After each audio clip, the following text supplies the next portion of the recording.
So let's take a look at beehives that have been used throughout time, from the very early to what we consider now traditional beekeeping. So way back in the beginning of time, bees didn't have beekeepers, and so what they did was to find trees that were rotted, and they could come into a tree here and enter in, and if that area is hollowed out, they'll build their house in here. In fact, that's the way most beehives go, is they'll find a small opening. Could be a cave, could be a cavern alongside of a creek, or it could be this. So Kenyan and Tanzanian tribes back in ancient Greek time used these kind of hollowed out trees, logs, and cut them open and tipped them sideways, and were making the first top bar hives. When they put sticks across those openings, they could lift up the colony from inside of the log and be able to harvest the honey without necessarily disturbing the colony. This was an interesting way of doing it. So feral hives are one way that you can do it. You can just leave the bees be. We don't really access them. We just let them do what they need to do, and they're bringing us genetics that's feral. A gentleman, a preacher on the East Coast, Lorenzo Langstroth, was a woodworker, and he said, I can figure out a way to make a beehive that uses the same principles of bee space and comb drawing that's in a feral hive that I might find someplace, but I'll do it efficiently inside of a box.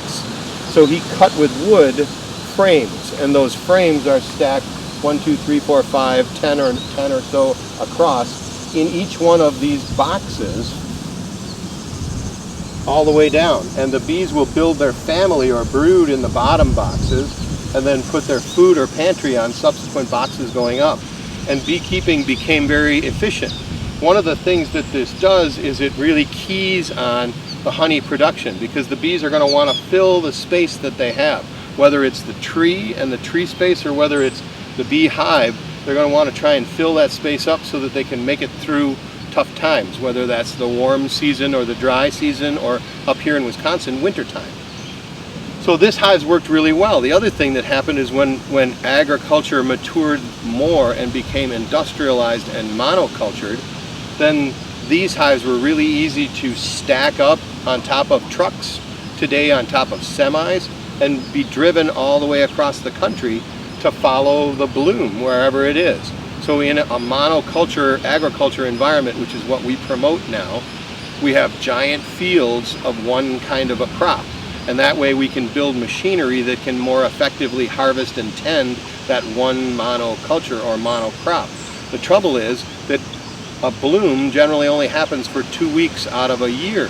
So if the almonds are in bloom or the apple blossoming, it's only about 2 weeks that there are flowers. And for the rest of the year, while the apples are growing or the almonds are growing, it's a green desert. There's no food.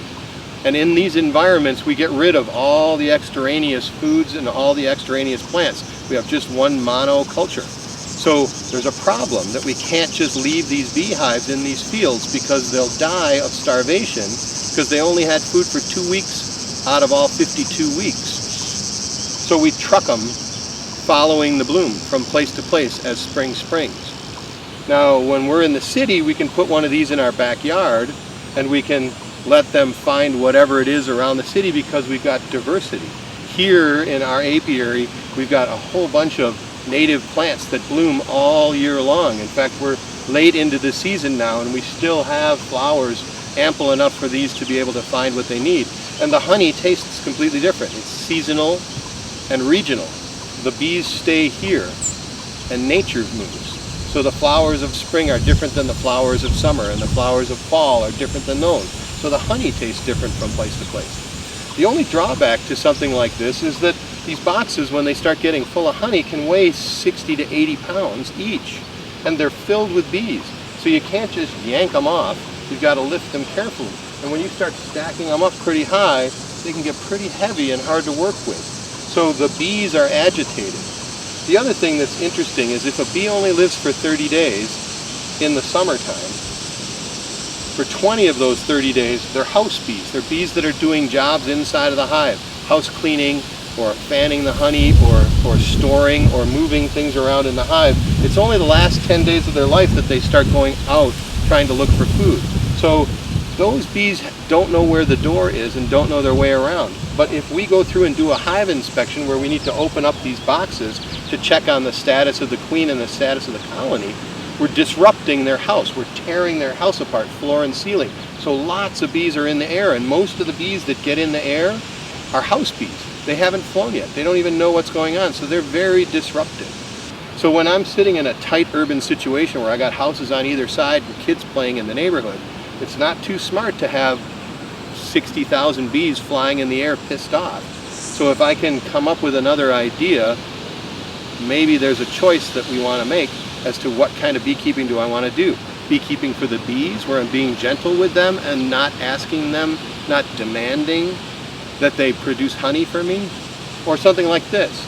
So if I'm a mead maker or I'm selling at a market, I need production. So maybe this is the choice, and I'll just have to do the work. But if I'm just somebody saying I want to take care of hives, why should I pick one that's really hard to work, right? When there's something else.